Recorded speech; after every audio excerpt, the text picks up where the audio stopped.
আসসালামু আলাইকুম বন্ধুরা, আশা করি সবাই সুস্থ আছেন। বন্ধুরা, পাকিস্তানে দীর্ঘ আলোচনা শেষে আমেরিকার লজ্জাজনক পরাজয় নিশ্চিত হয়েছে এবং সেই সাথে ইরান যে নতুন পরাশক্তি হয়ে উঠেছে এবং আমেরিকার চোখে চোখ রেখে জবাব দিতে পারে, সেটাই কিন্তু ঘটেছে ইসলামাবাদের 21 ঘন্টার বৈঠকে। দুর্দান্ত একটা চাল চেলে দিয়েছে ইরান আমেরিকার বিরুদ্ধে। হঠাৎ করে ডোনাল্ড ট্রাম্প চুপ হয়ে গেছে। আমি আগেও কিন্তু বলেছিলাম যে পাকিস্তানের এই আলোচনা শুধুমাত্র একটা যুদ্ধবিরতির নাটক। ডোনাল্ড ট্রাম্প একটা অজুহাত খুঁজছিল যাতে সে যুদ্ধ ছেড়ে পালাতে পারে। তো হঠাৎ করে আমেরিকার সুর অনেকটাই নরম হয়ে গেছে। তো আমেরিকার সুর নরম হলেও ইসরায়েলের সুর যথেষ্ট গরম। গতকাল রাতে নেতানিয়াহু ইঙ্গিত দিয়েছে যে এই যুদ্ধবিরতি বা শান্তি আলোচনা টিকবে না। না টিকলে নেতানিয়াহু কি করতে চায় সেটাও কিন্তু সে বলে দিয়েছে। নেতানিয়াহুর এখনো খায়েশ আছে ইরানে হামলা করার। এখন প্রশ্ন হলো, পাকিস্তানের এই আলোচনা যখন ব্যর্থ হবে, তবে কি আবারও পারমাণবিক যুদ্ধ শুরু হবে, যেটার ইঙ্গিত ডোনাল্ড ট্রাম্প কিছুদিন আগে দিয়েছিল?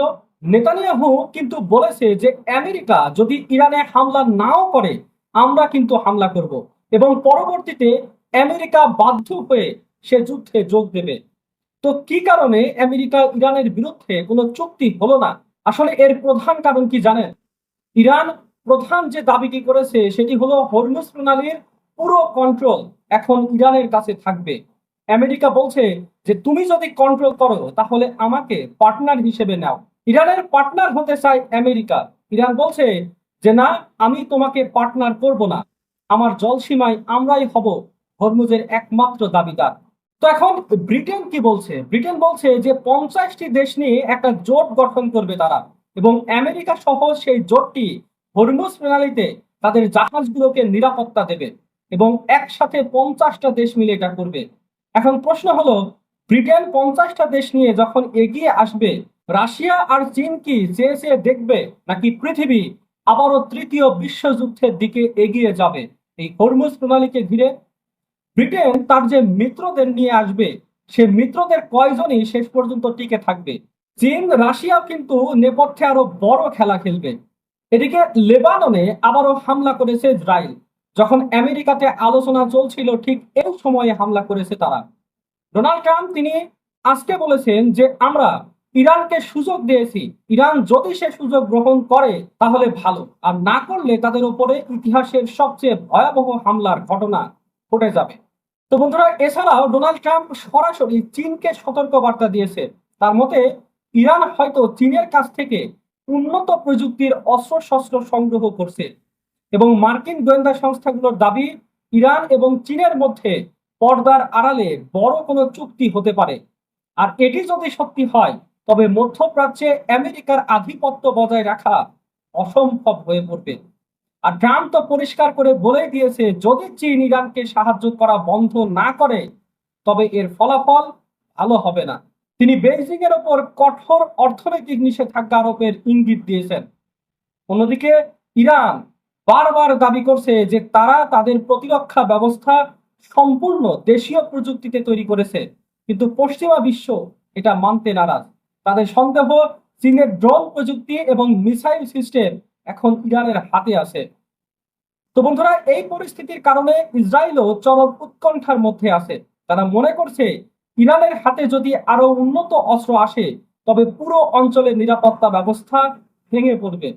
এখন প্রশ্ন হলো, চীন কি আমেরিকার এই হুঁশিয়ারি কানে তুলবে, নাকি ইরানকে সাথে নিয়ে নতুন কোনো সমীকরণ তৈরি করবে? এখন বিশ্ব রাজনীতি এই দাবার চালে শেষ পর্যন্ত কে জেতে, সেটাই এখন দেখার বিষয়। তো বন্ধুরা, ইরান আমেরিকা যুদ্ধ নিয়ে আরো বেশ কিছু চাঞ্চল্যকর খবর এবং খবরের বিশ্লেষণ তুলে ধরবো। আশা করি পুরো ভিডিওতে আমাদের সাথেই থাকবেন। আর বন্ধুরা, আমাদের নিউজগুলো যদি আপনার ভালো লাগে তাহলে কমেন্টে কোথা থেকে আপনি ভিডিওটি দেখছেন সেটাও লিখবেন এবং আলহামদুলিল্লাহ ইরান জিন্দাবাদ লিখবেন। তো বন্ধুরা, আজকে প্রথম গুরুত্বপূর্ণ খবরে আসি। ইরান যুদ্ধের একটা প্রস্তুতি কিন্তু রেখেছে এবং নিচ্ছে। গত রাতে কিন্তু নেতানিয়াহু বলেছে যে কোনোভাবে যদি যুদ্ধবিরতিটাকে ভেঙে দেওয়া যায়, তাহলে আমরা আবারও যুদ্ধ করতে প্রস্তুত। নেতানিয়াহুর একটা যুদ্ধ লাগবেই, নতুবা নেতানিয়াহুর জন্য কাঠগড়ার ডাক আসতেছে, বারবার আদালত থেকে ডাক আসছে। তো এদিকে হঠাৎ করে ইরান থেকে কিন্তু একটা কার্গো বিমান চীনে গেছে।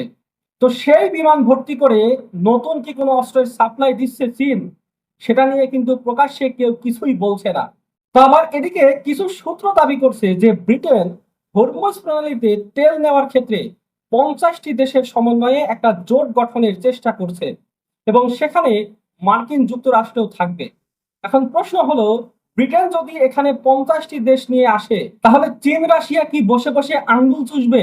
কারণ ইরান এখন যা কিছু করছে শুধু ইরানের স্বার্থের কারণে নয়, এখানে বিশাল স্বার্থ আছে চীন এবং রাশিয়ার।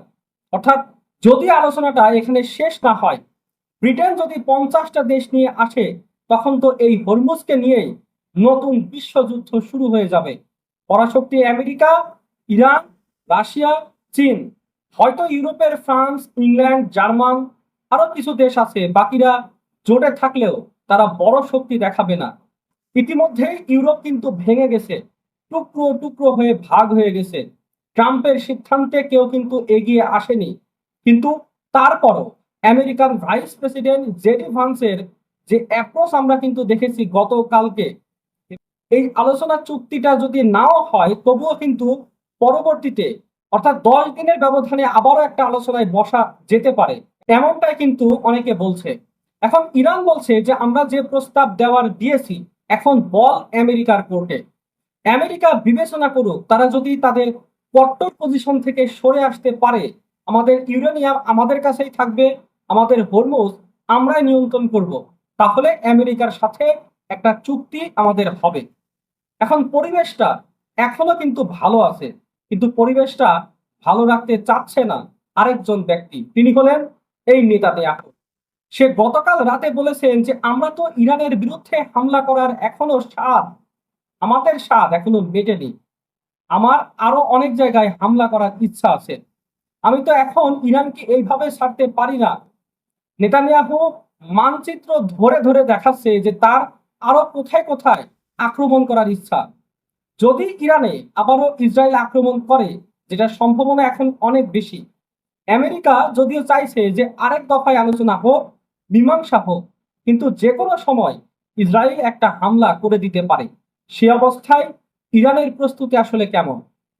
আমেরিকার একটা গোয়েন্দা সংস্থা তারা বলছে যে ইরানের হাতে এখন যথেষ্ট পরিমাণে মিসাইল আছে, ড্রোন আছে, এবং ইরানের যে মিসাইল লঞ্চার গুলো ক্ষতিগ্রস্ত হয়েছিল সেগুলো ইরান কিন্তু দ্রুত মেরামত করতে পেরেছে এবং ইরান আবারও একটা প্রতিরোধ গড়ে তুলতে পারবে। অন্তত ইরানের হাতে যে শাহেদ ড্রোনগুলো আছে সেগুলো কিন্তু পারস্য উপসাগরকে আবারও কিন্তু অশান্ত করে দিতে পারে। তো ইরান বলছে আমাদের হাত কিন্তু এখনো ট্রিগারে রয়েছে, কেউ যেন আমাদের শক্তি নিয়ে একচুল পরিমাণ সন্দেহ না করে। ইরানের হাতে 45,000-এরও বেশি মিসাইল মজুত করা আছে, আর ইরানের পাহাড়ের নিচে দিন রাত 24 ঘন্টা মিসাইল এবং ড্রোন বানানো হচ্ছে। অন্যদিকে ইসরায়েল কি করবে সেটা ইতিমধ্যেই শুরু হয়ে গেছে। গতকাল রাতে লেবাননে ফসফরাস বোমা হামলা করেছে ইসরায়েল। এটা আন্তর্জাতিকভাবে একটা কিন্তু নিষিদ্ধ বোমা, যে বোমাটি নিক্ষেপ করা হলে সেখানে থাকা সাধারণ মানুষের শরীরে এর বিষাক্ত প্রভাবে ক্ষত তৈরি হয় এবং এর আগে এই বোমায় কিন্তু গাজায় নিক্ষেপ করা হয়েছিল। তো গতকাল লেবানন ইস্যুতেও আমেরিকা এবং ইরানের মধ্যে যথেষ্ট মতবিরোধ তৈরি হয়েছিল। ইসরায়েলের কথা মতো আমেরিকা প্রস্তাব দিয়েছিল যে আপাতত লেবাননের রাজধানী বৈরুতে হামলা হবে না এবং পরবর্তীতে ধাপে ধাপে দক্ষিণ লেবানন এবং পুরো লেবাননে যুদ্ধ বন্ধ করা হবে। তো ইরান বলছে এসব ধানাই ফানাই আমাদের সাথে আর চলবে না, যুদ্ধ যদি বন্ধ হয় সব জায়গায় একসাথে হবে, শুধু বৈরুতে হামলা হবে না, অন্য জায়গায় হামলা হবে। এই হামলা হওয়ার সুযোগ রেখে দিয়ে আমরা যুদ্ধবিরতি করতে চাই না। ইরান বলছে আলোচনা তোমরা যে তোমাদের বস ট্রাম্পের সাথে, সেটা ট্রাম্পকে জানাও। ট্রাম্পের কি আবারও যুদ্ধ করার স্বাদ আছে? যুদ্ধবিরতি হলে সব জায়গায় একসাথে যুদ্ধবিরতি হবে, নইলে কোনো জায়গায় যুদ্ধবিরতি হবে না। অর্থাৎ আমেরিকার চোখে চোখ রেখে কথা বলেছে ইরান। তো বন্ধুরা, এই সার্বিক বিষয় নিয়ে আপনি কি ভাবছেন জানিয়ে দেবেন নিচের ভিডিওর কমেন্ট বক্সে। আশা করি আজকের এই পুরো আলোচনাটি আপনার ভালো লেগেছে। যদি ভালো লেগে থাকে তাহলে ভিডিওতে একটা লাইক দিয়ে চ্যানেলকে সাবস্ক্রাইব করে আমাদের সাথেই থাকবেন। দেখা হচ্ছে পরবর্তী যুদ্ধের কোনো আপডেট নিয়ে এবং সত্য খবর নিয়ে। ততক্ষণে ভালো থাকবেন, সুস্থ থাকবেন। আল্লাহ হাফেজ।